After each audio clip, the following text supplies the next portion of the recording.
Olá, tudo bem?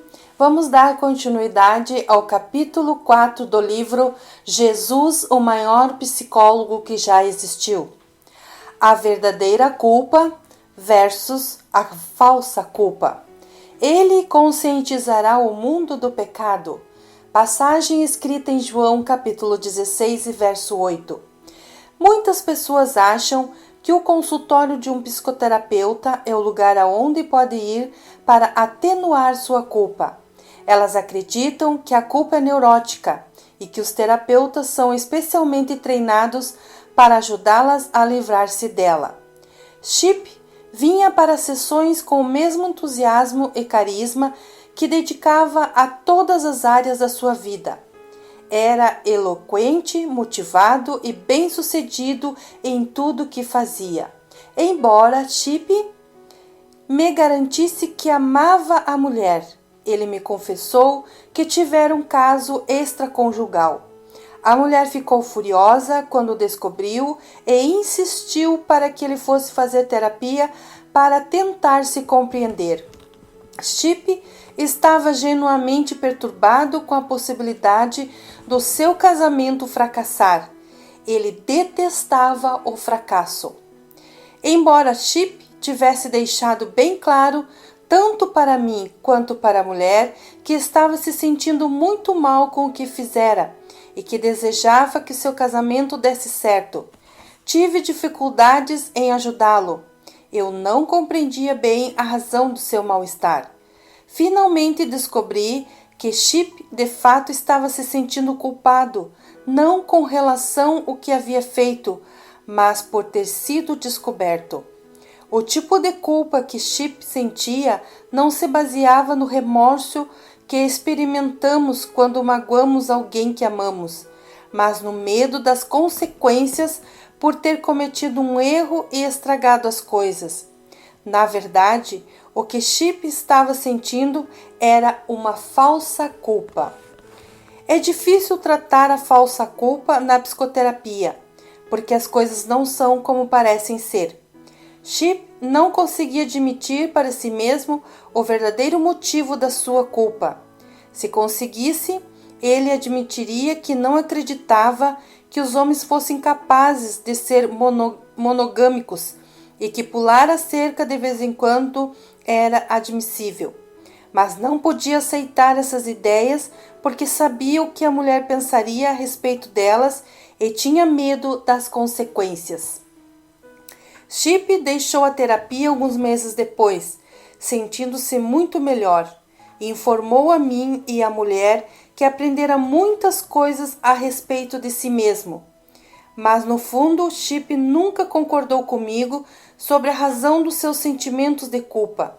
Ele costumava me dizer: não é ficar sentindo-se mal a respeito do passado, é aproveitar ao máximo o que se tem hoje. Minha mulher simplesmente vai ter que superar o problema e voltar a confiar em mim.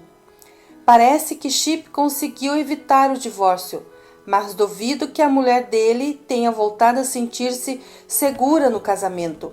Embora as coisas tenham parecido melhor, tanto Chip quanto a mulher continuaram a viver com a sensação de que algo não estava bem resolvido. Embora Jesus tenha dito que não veio ao mundo para condenar, ele acreditava que há momentos em que devemos nos sentir culpados.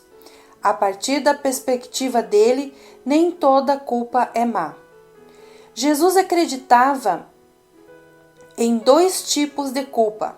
O que os psicólogos chamam da verdadeira culpa, ele chamava de culpa baseada no amor. O que chamamos de falsa culpa, segundo ele, era a culpa fundamentada no medo. A verdadeira culpa é o remorso que sentimos quando magoamos aqueles que amamos. Ela nos faz ter vontade de corrigir as coisas no nosso relacionamento com os outros. A falsa culpa é o medo da punição, que está mais ligada à necessidade de nos protegermos depois que fazemos algo errado. A falsa culpa raramente beneficia o nosso relacionamento com os outros. Na verdade, ela em geral nos prejudica e nos torna pessoas e convivências mais difíceis. Sentimos a verdadeira culpa quando nossos relacionamentos são importantes para nós e nos sentimos motivados a curar as feridas provocadas por nosso comportamento. É esse o tipo de culpa que Jesus queria que sentíssemos. Princípio espiritual. A culpa motivada pelo amor cura a mágoa. A culpa baseada no medo só faz escondê-la. Se as pessoas fossem perfeitas, por acaso alguém pecaria? Sedes perfeitos, portanto, como o Pai Celeste é perfeito. Passagem escrita em Mateus capítulo 5, verso 48. Melissa tira notas excelentes na escola. Seus professores a adoram e ela é super organizada. Todo mundo tem a impressão de que Melissa é a criança perfeita. Mas as aparências superficiais podem ser enganadoras. Melissa é muito autoritária e intolerante com seus colegas. As outras crianças a chamam de mandona. Na verdade, Melissa prefere a companhia dos adultos. Ela é sempre elogiada por causa da sua inteligência e equilíbrio. O que a maioria das pessoas não percebe é que o fato de Melissa parecer precoce para sua idade é, na verdade, uma necessidade de exercer o controle e ser aceita, o que encobre problemas mais profundos. Melissa não é uma criança perfeita porque gosta de ser assim. Ela é perfeccionista porque precisa ser desse jeito. Várias crianças com problemas de autoestima passam pelo sistema educacional sem serem notadas, porque nunca causam problemas. As crianças barulhentas e indisciplinadas é que são identificadas como problemáticas, ao passo que as excessivamente perfeccionistas sentam-se em silêncio nas carteiras e passam despercebidas. No entanto, a inflexibilidade pode ser indício de baixa autoestima, tanto quanto o comportamento rebelde que visa chamar a atenção. O perfeccionismo é apenas uma maneira socialmente mais aceitável de lidar com a baixa valorização. Parecer perfeito nunca foi sinal de saúde mental, bem ao contrário. Ter a coragem de ser imperfeito indica muito mais uma autoestima saudável do que fingir ser impecável. As crianças como Melissa às vezes se esforçam intensamente para serem especiais, porque têm medo de não serem amadas se não fizerem isso. Se as crianças não se sentem amadas pelo que são, elas aceitam a atenção que recebem pelo que se esforçam para fazer. A questão não é saber se o comportamento delas é ou não perfeito, e sim motivação que as leva a ter esse comportamento. Ocasionalmente, deparo com versículos na Bíblia que me deixam perturbado. Um deles é este: sede perfeitos, portanto, como o Pai Celeste é perfeito.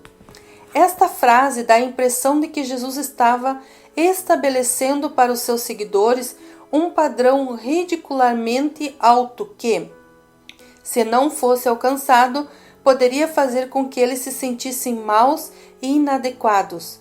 No decorrer dos séculos, muitas pessoas confundiram o perfeccionismo moral com a retidão espiritual e definiram a espiritualidade em função do número de coisas das quais se abstinham, como fumar, beber e praguejar. Mas às vezes são exatamente as pessoas que se empenham em parecer perfeitas as mais culpadas de pecado. A palavra grega traduzida como perfeito, nessa passagem também pode ser traduzida por maduro. Quando soube disso, eu me senti muito melhor. Sei que jamais serei perfeito, mas acredito que posso continuar a crescer. Ter maturidade significa reconhecer que vamos continuar a pecar, mas seremos capazes de rever nossas ações e corrigi-las. No próximo vídeo estaremos dando continuidade ao capítulo 4.